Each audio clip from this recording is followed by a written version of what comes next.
कारागृहामध्ये जे काही विषय चालू आहेत त्या संदर्भात आम्ही सगळा हा खुलासा पत्राद्वारे मागवला आहे। या प्रकरणातला मुख्य आरोपी जो आहे त्याला नागपूर कारागृहात पाठवण्यात यावं। संतोष देशमुख हत्या प्रकरणातील मुख्य आरोपी वाल्मिक कराडला बीडच्या जिल्हा कारागृहात व्हीआयपी ट्रीटमेंट मिळत असल्याची तक्रार जी आहे ती धनंजय देशमुख यांनी दिलेली आहे। माझ्यासोबत स्वतः धनंजय देशमुख आहेत। भाऊ, याच्या अगोदर देखील आरोप प्रत्यारोप झालेले होते, तुम्ही पत्रव्यवहार केलेला आहे। याच्या अगोदर पण भरपूर वेळेस आम्ही ज्या त्यावेळेस हे सुचवलेलं आहे की जेल प्रशासनामध्ये त्याच्या पाठीमागं जे प्रकार घडत आहेत त्याविषयी वारंवार आम्ही कळवून पत्रव्यवहार देखील केलेला आहे, माहिती देखील मागवलेली आहे। परंतु सध्या ज्या पद्धतीनं कारागृहामध्ये जे काही विषय चालू आहेत त्या संदर्भात आम्ही सगळा हा खुलासा पत्राद्वारे मागवला आहे।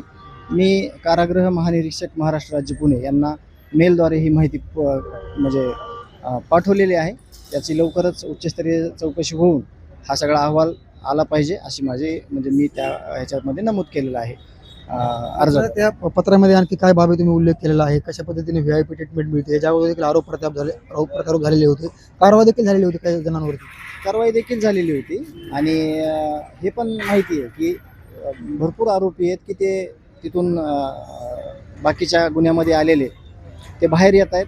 सगळ्या गोष्टी सुस्पष्ट असताना देखील या पद्धतीनं काही लोकांना हर्सूलला पाठवलं जातं आहे, काही लोकांना नाशिकला पाठवलं जातं आहे। तर ही मी विनंती केलेली आहे की या प्रकरणातला मुख्य आरोपी जो आहे त्याला नागपूर कारागृहात पाठवण्यात यावं आणि जोपर्यंत ही सगळी चौकशी होत नाही तोपर्यंत पाठवून हे सगळा खुलासा सगळ्यांना केला पाहिजे असे मी ह्याच्या पत्राद्वारे नमूद केलेलं आहे। पत्राद्वारे तुम्ही असं देखील म्हटलेलं आहे, व्हिडिओ कॉल असतील, सिम कार्ड असेल किंवा तिथला सीसीटीव्ही फुटेजचा विषय असेल त्याचा देखील तुम्ही त्यामध्ये उल्लेख केलेला आहे पत्रामध्ये? तेच मग आपण चौकशी त्याची करतोय, नुसतं पाठवायचं आपली मागणी आहे ती, परंतु ह्याच्यामध्ये जे आहे विषय त्या संदर्भातच मी सगळं पत्र सविस्तर दिलेलं आहे। पत्र देखील तुम्हाला मी ते देतो, इन्व्हर्ट केलेलं आहे, मेल पण केलेलं आहे आणि इन्व्हर्ट पण केलेलं आहे।